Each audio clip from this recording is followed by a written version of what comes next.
आपका स्वागत है। आज हम बात करेंगे डीआई के बारे में। पैट में जो डीआई आएगी वो 10 से 20 क्वेश्चन आएंगे, 10 से 20 नंबर की डीआई आएगी, यानी 4 डीआई भी आ सकती है, 2 डीआई भी आ सकती है। डीआई के लिए सबसे पहले हमें परसेंटेज, रेशो, एवरेज यानी प्रतिशत, अनुपात और औसत, ये तीनों टॉपिक अच्छे से कवर होने चाहिए, क्योंकि जो परसेंटेज होगा, अनुपात होगा और औसत होगा, तीनों से एक एक क्वेश्चन डीआई में जरूर पूछा जाता है। अगर 5 नंबर की डीआई है, एक क्वेश्चन प्रतिशत का पूछा जाएगा, एक क्वेश्चन अनुपात से और एक क्वेश्चन वहां पे एवरेज से। एक डीआई में 3 क्वेश्चन यहाँ से मिलेंगे। अगर 5 नंबर की डीआई है तो 3 क्वेश्चन यहाँ से मिलेंगे। तो सबसे पहले अगर हम बात करें परसेंटेज, रेशो और ये एवरेज, तीनों टॉपिक हमें अच्छे से कवर होने चाहिए। अब हम क्वेश्चन पे आएंगे, एक डीआई पे क्वेश्चन। इस क्वेश्चन में परसेंटेज और रेशो दोनों का यूज होगा। तो हमारे पास ए की वैल्यू 100 है और बी की वैल्यू 80 है। सबसे पहले हम इसको रेशो में बदलेंगे। रेशो में कैसे बदलेंगे? 20 से काट लेंगे, 20 से 5 बार, और 20 से जब इसको काटेंगे 4, इसका मतलब ए के पास 5 और बी के पास 4 है। तो क्वेश्चन करेंगे ए बी से कितना प्रतिशत ज्यादा है। तो ए के पास 5 है, बी के पास 4 है, तो कितना ज्यादा है? एक ज्यादा है। तो एक ज्यादा है, और किससे ज्यादा है? कंपेयर किससे कर रहे हैं? बी से। तो बी कितना है? 4 है, उसको नीचे लिखेंगे। प्रतिशत में बदलने के लिए गुना 100। तो जब ये सोल्व करेंगे कितना आ जाएगा आंसर? 25%।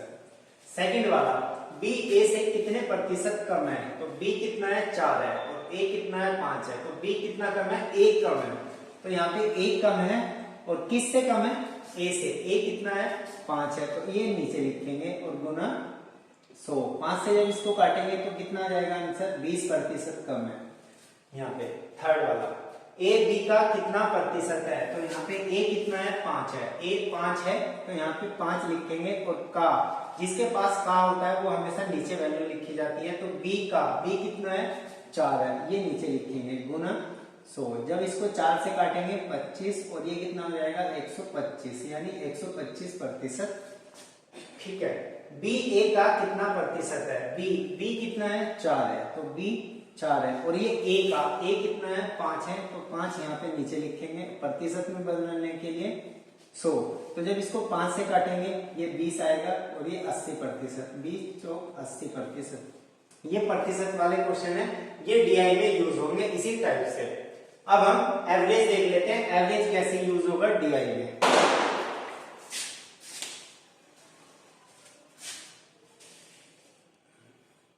एवरेज निकालने का सबसे बेस्ट तरीका बताता हूं। हमें क्या करना है, कोई भी एक नंबर ले लेना है, शुरुआत का और लास्ट नंबर को छोड़ के। तो हम बीच का नंबर ले लेते हैं 77। हम 77 ले सकते हैं, हमारा एवरेज 77 से कम होगा, ज्यादा है। कंपेयर करना है 77 से 70, कितना कम है? 7 कम है। कितना कम है? 6 कम है। 74 कितना कम है? माइनस के 3 कम है, तो माइनस। अब यहाँ से 77 से 80 कितना ज्यादा है? प्लस ले लेंगे, 3 ज्यादा है। 77 से 83 कितना ज्यादा है? 6 ज्यादा है, प्लस के लेंगे। 77 से कितना ज्यादा है? 7 ज्यादा है, तो प्लस ले लेंगे। 77 से कितना ज्यादा है? 8 ज्यादा है, प्लस ले लेंगे। अब यहाँ से हमें माइनस के साथ इधर है, प्लस के साथ कैंसिल आउट हो जाएगा। माइनस के 6, प्लस के 6, माइनस के 3 और प्लस के 3। हमारे पास कितना रह गया? प्लस के 8 रह गया। प्लस के 8 हम यहाँ पे ले लेंगे, लिख लेंगे। नंबर कितने हैं? 1 2 3 4 5 6 7 8। 8 यहाँ पे नीचे डिवाइड कर देंगे। नंबर 8 से ज्यादा होते, 7 होते, वो लिखते हैं। तो यहाँ से कैंसिल आउट करेंगे। 77 और 1 यहाँ पे आ जाएगा। ये हमारा जो एवरेज आ जाएगा, औसत आ जाएगा, वो कितना आ जाएगा? वो हमारा एवरेज 78 हमारा इसका आंसर आ जाएगा। सबसे बेस्ट तरीका है एवरेज निकालने का। चलिए पहला क्वेश्चन देख लेते हैं हम डीआई का। ये हमारे पास डीआई है, विभिन्न देशों की जन्म दर। ये जन्म दर है, और ये देश है। भूटान में 30 साल तक, जापान में 28, नेपाल में 32, ऑस्ट्रेलिया में 40, यूएसए में 66 और इंडिया में 80 साल तक जन्म दर है, चाइना में 60। यानी कहने का मतलब है इंडिया में 80 साल जो जन्म दर है, वो आदमी 80 साल तक जिएगा। तो सबसे पहला क्वेश्चन है, किस देश की जन्म दर ऑस्ट्रेलिया की जन्म दर से 20% कम है? तो सबसे पहले क्वेश्चन में ऑस्ट्रेलिया दिया है, तो हम ऑस्ट्रेलिया को देखेंगे। सबसे पहला पॉइंट होना चाहिए, जो क्वेश्चन में दिया है उसको देखना है। तो ऑस्ट्रेलिया कितना है? 40। तो ऑस्ट्रेलिया की जन्म दर 20% कम है, यानी 40 का अगर हम 20% काउंट करें तो कितना आ जाएगा? 2 0 से 2 0 कितना? 8। यानी ऑस्ट्रेलिया से 8 कम होना चाहिए। वो देश कौन सा है? तो 40 से 8 कम, पहला ही देश है नेपाल। यानी वो आंसर हमारा कितना हो जाएगा? नेपाल। नेपाल की जो जन्म दर है ऑस्ट्रेलिया से 20% कम है।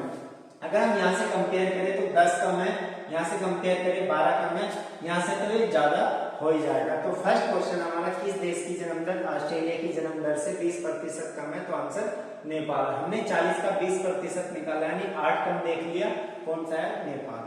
सेकंड क्वेश्चन हम नेक्स्ट क्वेश्चन देख लेते हैं। औसत से अधिक जन्म दर वाले देशों की संख्या का औसत से कम जन्म दर वाले देशों की संख्या से अनुपात क्या है? ध्यान रखना, डीआई में एक क्वेश्चन एवरेज से पूछा जाएगा, औसत से, और एक क्वेश्चन अनुपात से पूछा जाएगा। तो सबसे पहले हमें यहाँ पे एवरेज निकालना पड़ेगा। तो हम एवरेज निकालेंगे, तो हम यहाँ पे मिडिल वाला है इसको ही ले लेते हैं, कंपेयर करेंगे। 40 से कितना कम है? 10 कम है। 40 से कितना कम है? 12 कम है। 40 से कितना कम है? माइनस के 8 कम है। 40 से कितना ज्यादा है? प्लस के 26 ज्यादा है। 40 से कितना ज्यादा है? ये 40 ही ज्यादा है। 40 से कितना ज्यादा है? ये 20 ज्यादा है। अब यहाँ से 13, ये 10, 12 और 8 टोटल माइनस के 30 हो जाएगा। अब माइनस के 30 हमें काटना है, यहाँ पे माइनस के 30 काटेंगे तो यहाँ पे प्लस का 10 रह जाएगा, ये कैंसिल आउट हो गया। ठीक है, अब हमारे पास हमने जो औसत था वो कितना माना था? 40। ये हमारा एवरेज है, औसत है। तो अब देखेंगे कितना हमारे पास बच गया। 10 ये रहा, 26 ये रहा, 36 हो गया, और 20 ये रहा। तो हमारे पास प्लस का कितना बच गया? 56 बच गया। एवरेज के लिए हम टोटल नंबर लेंगे। टोटल नंबर कितने हैं? 1 2 3 4 5 6 7, यानी टोटल 7 देश है। तो 56 को 7 से डिवाइड करेंगे तो ये कितना हो जाएगा? 40, और ये कितना? 8। तो हमारा जो एवरेज होगा वो 48 हो जाएगा, औसत 48 आ जाएगा। तो हमें ध्यान रखना है क्वेश्चन में औसत से अधिक जन्म दर वाले देशों की संख्या और औसत से कम जन्म दर वाले देशों की संख्या। तो औसत से अधिक जन्म दर वाले देश कितने हैं? तो औसत 48 है, 1 2 3, यानी 3 हो गया अनुपात। औसत से कम जन्म दर वाले देश, तो औसत से कम 40 है, 32 है, 28 है, 30 है, तो कितने हैं? 4। तो हमारा जो आंसर हो जाएगा वो 3:4 है।